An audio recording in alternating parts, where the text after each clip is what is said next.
Welcome back everyone to our big dive into the Final Fantasy XV community survey that was pushed out a few weeks ago.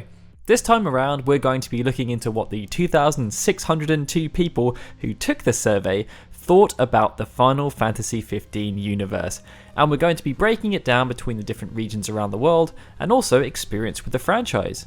But to summarise, the too long didn't read here is that in general, respondents who have engaged with the Final Fantasy XV universe haven't been very impressed.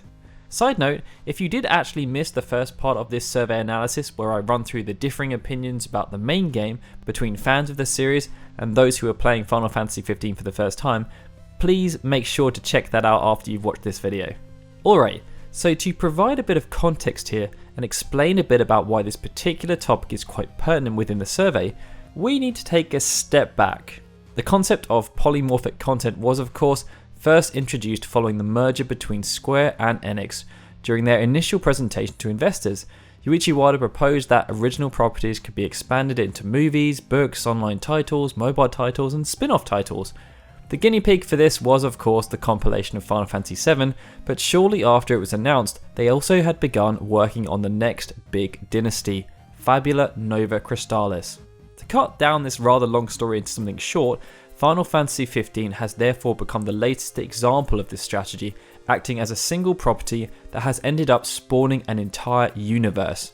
Excluding the DLC included within the Season Pass, there have so far been 10 additional properties produced that have each sat within the Final Fantasy XV universe at some point in time.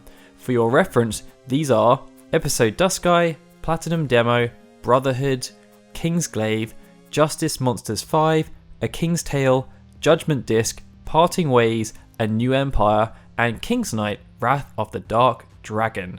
There's also an 11th on the way in Monster of the Deep Final Fantasy XV, which is being developed for PlayStation VR, and who knows, there may be even more in the future. I mean, they've alluded as such with their teasers for this year's Gamescom. But yeah, that's why I felt this was quite important, because I really wanted to highlight what people actually think about this kind of strategy. Irrespective of the revenue it generates and the exposure it gets, do people actually like this kind of content? Have they engaged with the Final Fantasy XV universe? I must confess that I didn't include Parting Ways or Judgment Disc in this survey, as I felt as though they were kind of peripheral to the universe and Square Enix didn't actively push them themselves. Okay, so first up we are going to take a look at everyone's exposure to the Final Fantasy XV universe.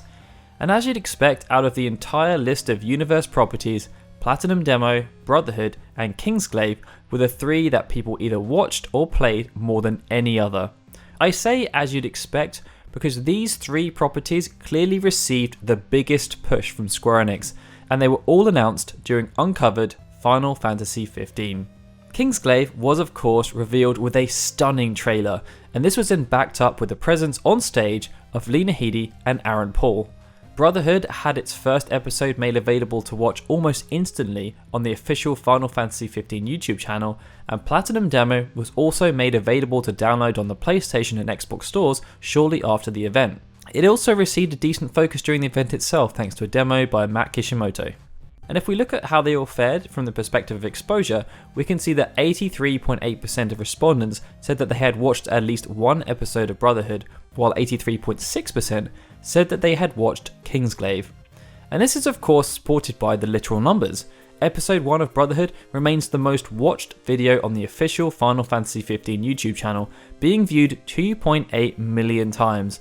And although the views did decline as the series continued, largely due to the massive delays between the release of the episodes, in total, the English episodes of Brotherhood have been viewed just under 5.2 million times. Likewise, although we don't have too many figures on the performance of Kingsglaive, we do know that when it released on Blu-ray, it was one of the best performing products around that time, selling 75,000 copies in the US during its first 3 weeks on sale. It has since gone on to sell approximately 250,000 copies in the US across Blu-ray and DVD. Now, out of the two demos that were available for Final Fantasy XV, Platinum Demo was played by 77.3% of respondents, compared to 50.4% who played Episode Dusky. This isn't too surprising though, considering you had to actually purchase Final Fantasy Type 0 HD in order to get access to Episode Dusky. Likewise, even though A King's Tale is now free to play following its timed exclusive as a pre-order bonus through select retailers, it also wasn't pushed that heavily on its own merits and has only been played by 44.4% of all the respondents. When comparing the mobile titles, Justice Monsters 5 has been played by the most people, with 35% saying that they have played it at some point in time. This is much higher than any of the other mobile games. This does make sense though, as it was also announced at Uncovered, but it did also take quite a while to release after the event, and even though it was free to play, it just didn't resonate with players and has since shut down due to a lack of a sustainable player base. The interesting one here though is Final Fantasy XV: A New Empire. Despite a considerable advertising campaign, which has even been permeating onto our channel, only 12% of respondents to the survey have so far decided to actually check it out. And if we look to segment the data into the same groupings that we used in the last video, first timers to Final Fantasy XV and franchise veterans, we can see that A New Empire is the only property in the Final Fantasy XV universe where first timers have had more exposure than series veterans. That can't be seen as a massive surprise though, as it is meant to be a gateway game. They're actively looking to capture the attentions of those who aren't familiar with the franchise. Now, whether the game promotes a positive experience is a rather different question, but we'll get onto that in just a second. For now, I want to look at the other properties with this segmentation, as there are some slight differences. The most interesting piece of data here for me is that whereas veterans had similar levels of interest in Brotherhood and Kingsglaive, there was some deviation with first timers. They definitely preferred Brotherhood, which isn't what I necessarily would have expected. I know that Brotherhood is much more accessible and that there is a natural affinity between Japanese RPGs and anime, but I feel as though much more effort was put into marketing Kingsglaive to first timers. I mean, they went to the effort of replacing Amy Shields and Jim Perry as Luna and Regis respectively in order to have two prominent cast members from Game of Thrones, and they also cast Aaron Paul as Nyx, and these three celebrities should have shone the spotlight on this massive piece of promotional material. However, if you look at its performance compared to Brotherhood, it doesn't seem to have been the case. They much preferred the kind of anime style free YouTube delivery. Conversely, although the percentages were quite close, Kingsglaive was the universe property that had the most exposure amongst veterans. Things get much more interesting though if we start to look at things on a regional level. We can see that aside from Brotherhood and A New Empire, Europeans have been the most engaged with each of the other Final Fantasy XV universe properties so far. Conversely, aside from those two properties I just mentioned, respondents from Asia were the least engaged across the board. This was most pronounced when looking at the interest in the two demos, but also with Justice Monsters 5. Alright, so let's move on to some ratings for each of these properties.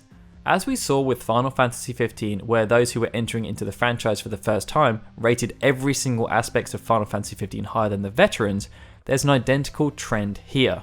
What struck me though is just how low the scores were. The average for first timers across all of the properties was 5.71, and for veterans it was only 5.16 out of 10.